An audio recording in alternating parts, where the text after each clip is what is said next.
teman-teman kegiatan hari ini di kelas? Alhamdulillah lancar, cuman ya itu namanya anak-anak kan. Iya, Ada yang salah bisa. satu kolom itu aku untuk bagi kita, soalnya kan, tapi itu kan semua memang tugas kita untuk mengatasi dia dan jadi Yang penting kegiatan kita harus bervariatif, harus berdiferensiasi, jangan monoton sehingga anak tidak bosan. Kita harus kegiatannya yang menyenangkan bagi anak dan sesuai dengan kebutuhan anak.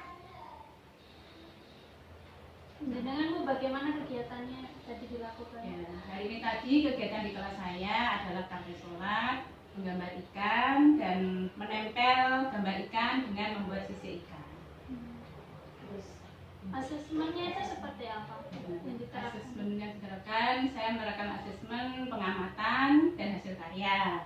Jadi kita mengamati kegiatan langsung anak-anak tentang kegiatan yang dilakukan. Seperti tadi melakukan sholat, jadi saya mengamati bagaimana anak itu melakukan kegiatan sholat, gerakannya, bacaannya. Jadi kita langsung nyata, natural dari kegiatan anak itu, mampu tidak anak itu melakukan kegiatan sholat yang kita ajar. untuk instrumen asesmennya bagaimana?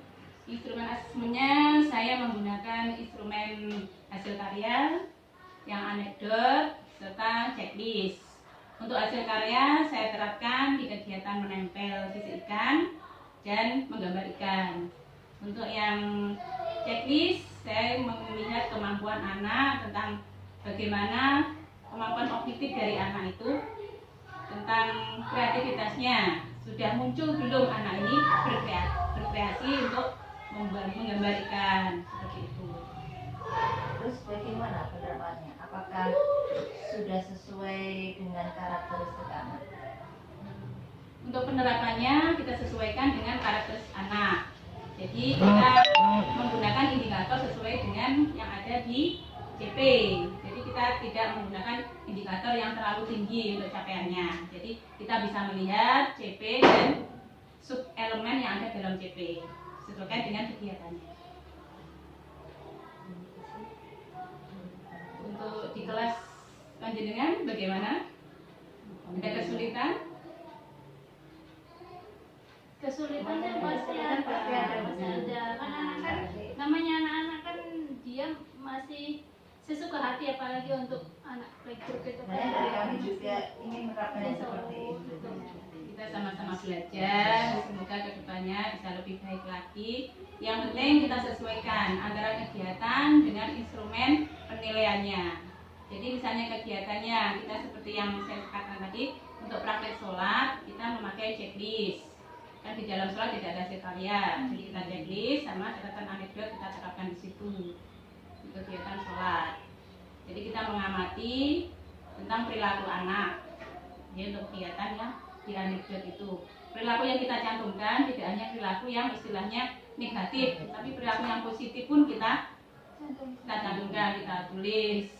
Nanti untuk pelaporan, dalam pelaporan untuk orang tua, jadi tidak hanya kekurangan anak tetapi juga kelebihan anak kita sampaikan. Terus misalnya ada kekurangan yang perlu kita rekom kepada anak, kepada orang tua, kita juga sampaikan. Jadi istilahnya kita tidak mengejas anak atau membuat asumsi sendiri kalau anak ini belum mampu.